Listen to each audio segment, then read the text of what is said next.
नमस्कार। आज हम भारतीय स्टेट बैंक मतलब एसबीआई और उसकी एक पॉलिसी को लेकर बात कर रहे हैं।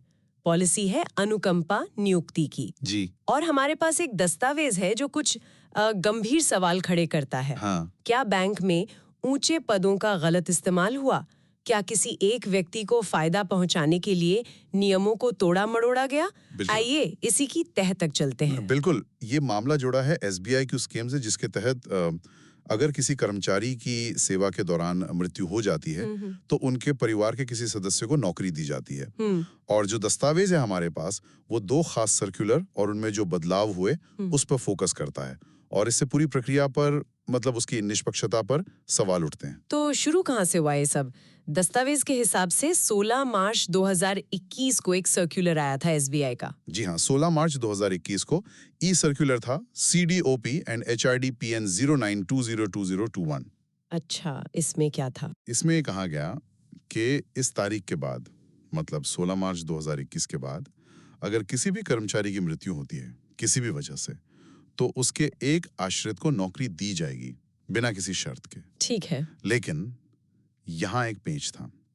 इसी सर्कुलर में उन कर्मचारियों के परिवारों को भी शामिल किया गया जिनकी मौत 24 मार्च 2020 के बाद हुई थी, लेकिन सिर्फ कोविड से। अच्छा, सिर्फ कोविड वालों को? हाँ, और उन्हें डबल फायदा दिया गया। एक तो 20 लाख रुपए एक मुश्त राशि और दूसरा परिवार के एक सदस्य को नौकरी भी। तो फिर दस्तावेज में सवाल क्या उठाया गया है? मतलब क्या गड़बड़ लगी इसमें? सवाल उठाया गया है भेदभाव पर।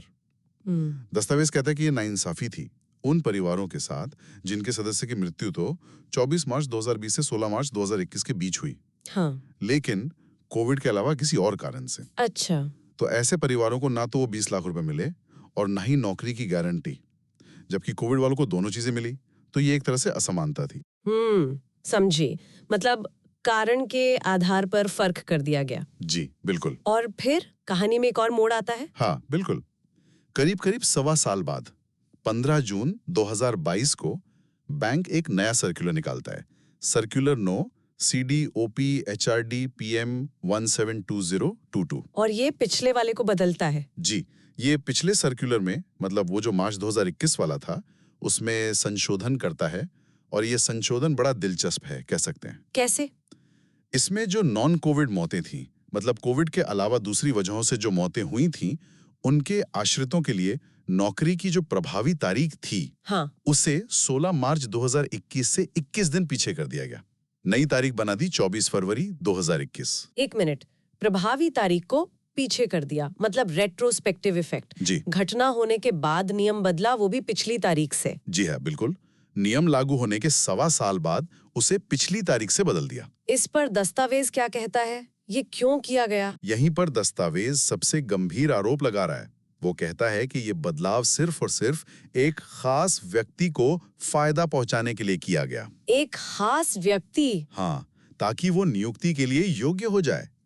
और दस्तावेज ये भी कहता है कि वो व्यक्ति आज बैंक में नौकरी कर रहा है। अरे! दस्तावेज ये भी सवाल उठाता है कि भाई पहले भी 2 बार संशोधन हुए थे, 17 मार्च 2021 और 20 जुलाई 2021 को, तो इतने वक्त बाद अचानक से ये डेट पीछे क्यों की गई? क्या दस्तावेज ये बताता है कि बैंक ने इस पर कोई सफाई दी या कोई वजह बताई? दस्तावेज के मुताबिक जब इस बारे में पूछा गया तो बैंक प्रबंधन कोई संतोषजनक जवाब नहीं दे पाया, मतलब कोई ठोस कारण सामने नहीं आया। और स्रोत कहता है कि यही बात शक पैदा करती है, पारदर्शिता की कमी। तो मतलब इतने बड़े संगठन में सिर्फ एक व्यक्ति के लिए नियम को पीछे की तारीख से बदल देना ये प्रक्रिया पर सवाल उठाता है। बिल्कुल। दस्तावेज सीधे तौर पर प्रक्रिया की सामान्यता या असामान्यता पर तो नहीं बोलता, लेकिन वो इस बात पर जोर देता है कि जवाबदेही की कमी दिखी, स्पष्टीकरण नहीं मिला। तो अगर हम संक्षेप में देखें तो ये दस्तावेज एसबीआई की अनुकंपा नियुक्ति नीति में 2 बड़ी गड़बड़ियों की तरफ इशारा कर रहा है। जी। पहला, कोविड और नॉन कोविड मौतों के आधार पर जो कथित भेदभाव हुआ वो। हाँ।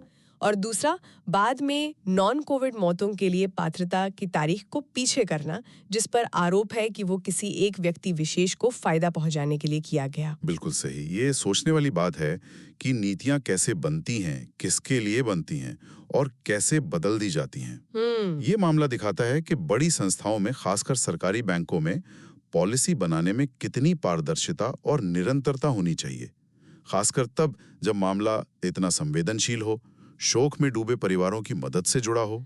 सही बात है। और देखिए, यहाँ एक बड़ा सवाल ये भी खड़ा होता है कि जब नीतियां इस तरह पिछली तारीखों से बदली जाती हैं रेट्रोस्पेक्टिवली, तो उनकी मंशा क्या है, उनकी प्रक्रिया क्या थी और उनके दूरगामी परिणाम क्या हो सकते हैं, इन सब पर कितनी गहराई से सोचने और जांचने की जरूरत।